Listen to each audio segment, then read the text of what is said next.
Bienvenida y bienvenido a esta nueva exploración.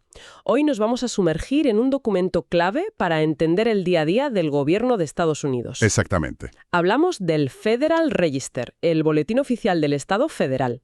Concretamente, la edición del miércoles 29 de octubre de 2025. Efectivamente. Y para quien no lo conozca bien, hay que decir que no es un texto legal cualquiera, ¿eh? Es la publicación diaria oficial. Eso es. Aquí es donde las agencias federales, pues desde las que regulan la banca hasta las que gestionan el espacio aéreo, anuncian sus nuevas normativas, proponen cambios, publican avisos. Eso vamos, el canal oficial por el que el gobierno comunica sus acciones regulatorias. Ni más ni menos. El diario del gobierno regulador.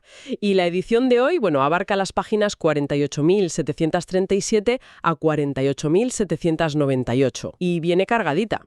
Sí. Tenemos movimientos importantes en la Oficina para la Protección Financiera del Consumidor, la CFPB.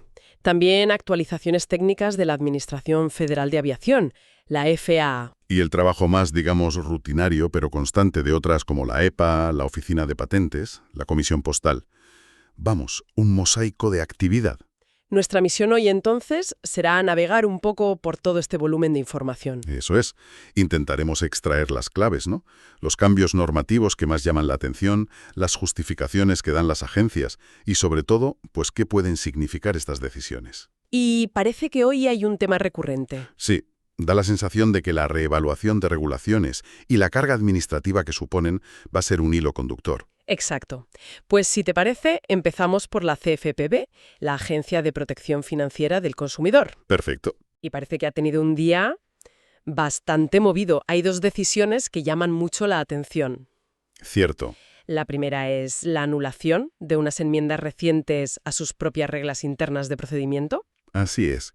Se trata de cambios que se habían metido en 2022 y 2023 a las llamadas reglas de práctica para procedimientos de adjudicación. Que son básicamente las normas sobre cómo la CFPB gestiona los casos contra entidades financieras internamente, ¿no? Antes de llegar a un tribunal, si hace falta. Exacto. Y claro, anular enmiendas tan recientes, pues ya de por sí es notable. Y la clave está en el porqué de esta marcha atrás. Por lo que parece, las enmiendas daban más poder al director de la agencia. Eso es. Como decidir sobre ciertas mociones que podían cerrar un caso antes de tiempo. Y concentrar poder puede sonar eficiente, pero parece que levantó algunas suspicacias, ¿verdad?, sobre la imparcialidad. Precisamente, surgió la preocupación, de si era apropiado que el director, que es quien al final autoriza a iniciar una acción contra una entidad, tuviera luego tanto poder para decidir sobre el resultado de ese mismo caso dentro de la agencia. Claro. Se cuestionaba si esto podía comprometer el debido proceso, esa garantía de un juicio justo. Entiendo. Y además fíjate que la propia CFPB menciona que quiere asegurarse de que sus procedimientos estén alineados con los requisitos constitucionales. Ajá. Hacen referencia indirecta a decisiones judiciales recientes, como el caso Securities and Exchange Commission BV Harkesy, que ha puesto sobre la mesa eso del derecho a juicio por jurado en ciertos procedimientos administrativos. Entendido. ¿Y qué dijeron las partes interesadas? Cuando se propuso esta anulación, supongo que habría opiniones distintas. Pues sí, la hubo. El documento menciona 6 comentarios únicos. Por un lado, las asociaciones del sector financiero apoyaron la anulación. Lógico. Claro, preocupadas por esa concentración de poder en el director y también por la posible inestabilidad, ¿no? Si las reglas cambian cada vez que llega un nuevo director con otra filosofía. Tiene sentido. Pero por otro lado, 2 comentarios de particulares se opusieron. Argumentaban que las enmiendas originales en realidad mejoraban la claridad y la justicia de los procedimientos. Vaya, el contraste habitual. Pero la CFPB no ha borrado todo lo que se cambió en 2022 y 2023, ¿no? Algo sí que salvan. Correcto. Y eso es importante señalarlo. Mantienen modificaciones que consideran que sí son beneficiosas y no problemáticas. Por ejemplo. Pues mira, simplificaron cómo se calculan los plazos. Pasaron muchos de 10 a 14 días. Lo que los alinea mejor con las reglas generales de los tribunales federales. Y facilita el trabajo a los abogados. Vale, eso es práctico. Y también se mantiene una regla muy útil, permitir que la CFPB entregue documentos a las partes demandadas electrónicamente. Ah, bien. En vez de exigirles ir físicamente a inspeccionarlos. Esto ahorra tiempo y dinero a las empresas investigadas, claro. Y conservan algunos cambios técnicos menores de nomenclatura, para evitar ambigüedades. O sea, una cirugía selectiva, podríamos decir. Quitan lo que generaba dudas sobre imparcialidad y poder, pero mantienen lo que agiliza y moderniza el proceso. Exactamente. Ahora, si esto ya era interesante, espera, porque hay otra vuelta de tuerca con la CFPB en el mismo boletín, ¿verdad? Uf, sí. Una anulación aún más drástica y, sobre todo, más rápida. Así es. Y esta es quizá la noticia regulatoria del día en este Federal Register. La CFPB revoca por completo y con efecto inmediato hoy mismo Hoy mismo. una norma finalizada hace poquísimo. El llamado Registro de Personas Cubiertas No Bancarias sujetas a ciertas órdenes de agencias y tribunales. La famosa regla MBR. Que había entrado en vigor el mes pasado. El mes pasado, en septiembre de 2024. Es realmente rápido. Vaya, revocar una regla tan nueva, que además buscaba registrar a entidades no bancarias, piensa en prestamistas hipotecarios, empresas de gestión de deudas, que ya tuvieran órdenes en contra por malas prácticas. A primera vista suena contraproducente para proteger al consumidor, ¿no? Sí, sí choca un poco. ¿Era realmente solo por los costes, como dicen? ¿O puede haber, no sé, otras presiones o razones estratégicas detrás? Es la pregunta del millón, claro. A ver, la justificación oficial de la CFPB se centra estrictamente en un análisis coste-beneficio. Vale. Argumentan que los costes que esta regla imponía a las empresas para registrarse, presentar informes anuales, costes que, dicen, podrían acabar pagando los consumidores, Ajá. pues que superaban a los beneficios. Y califican esos beneficios de especulativos y no cuantificados. ¿Cómo que no cuantificados? Pues señalan que no tenían datos sólidos que demostraran que la reincidencia de estas empresas fuera un problema tan masivo como para justificar esta nueva carga administrativa. Ya. ¿Y mencionan algo más, aparte del coste para las empresas? Sí, también aluden al coste para la propia agencia de mantener este registro.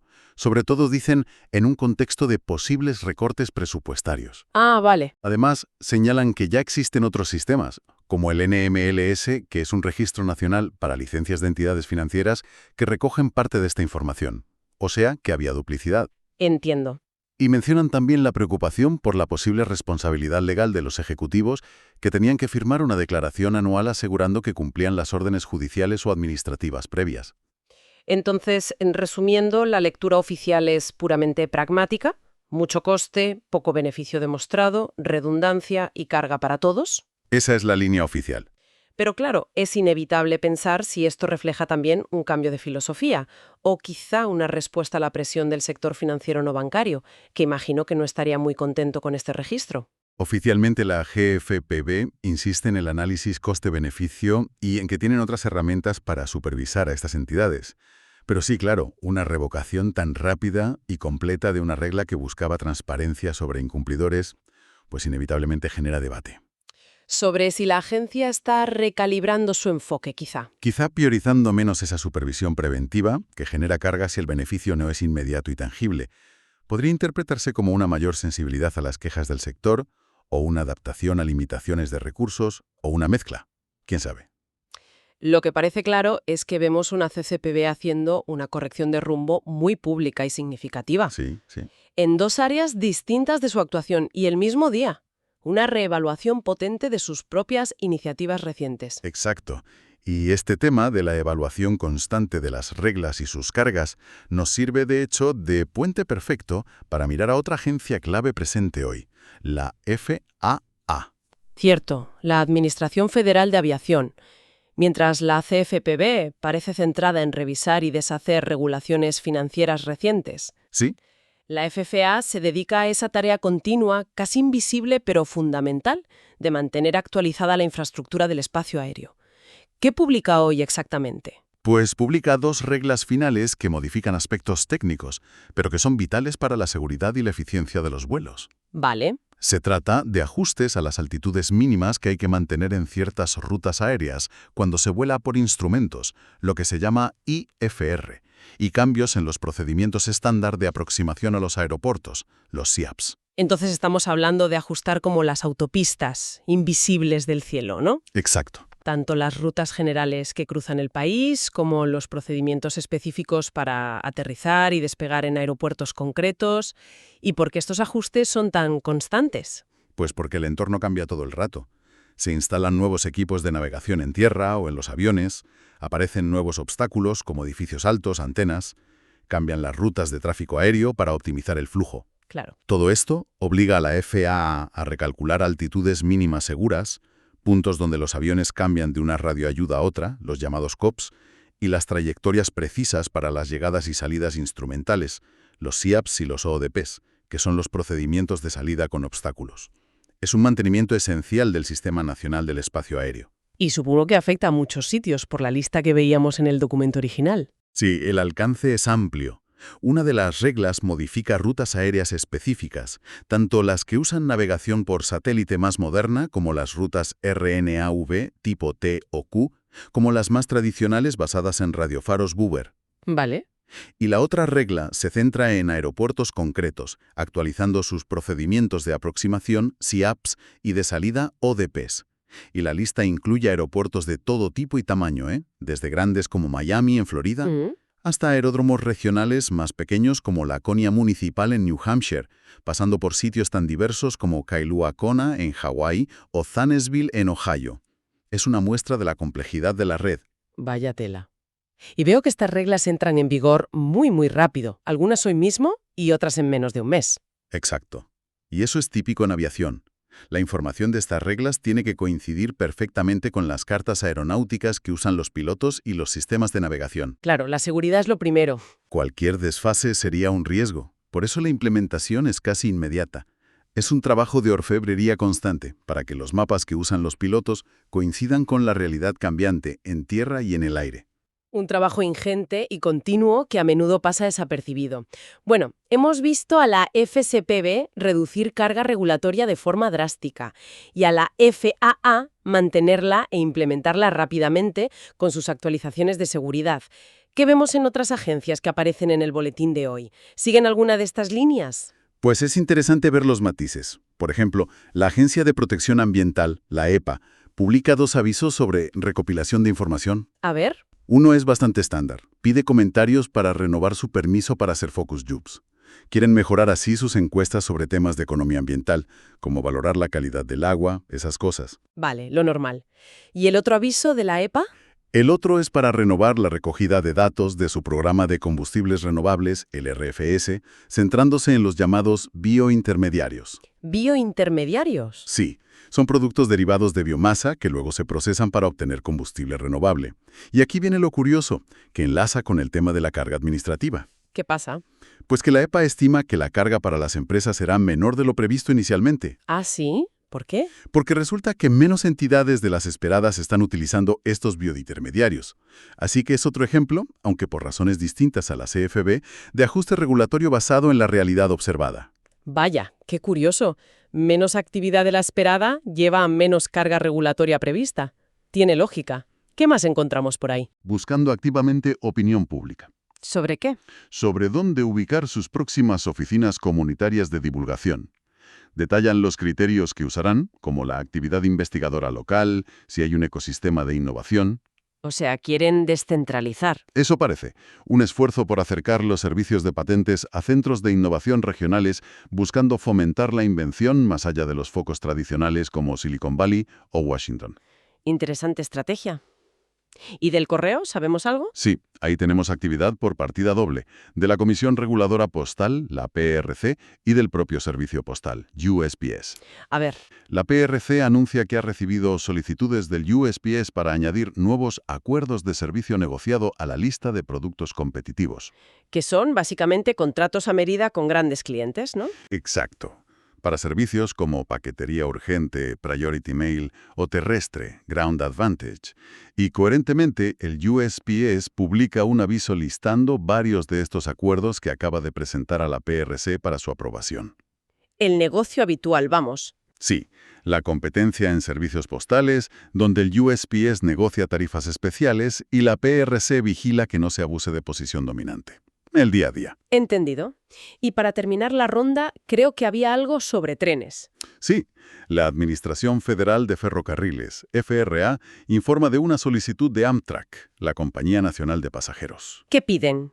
Piden permiso para modificar el plan de su Sistema de Control Positivo de Trenes, el PTC, que es una tecnología de seguridad súper importante para prevenir accidentes. Ajá.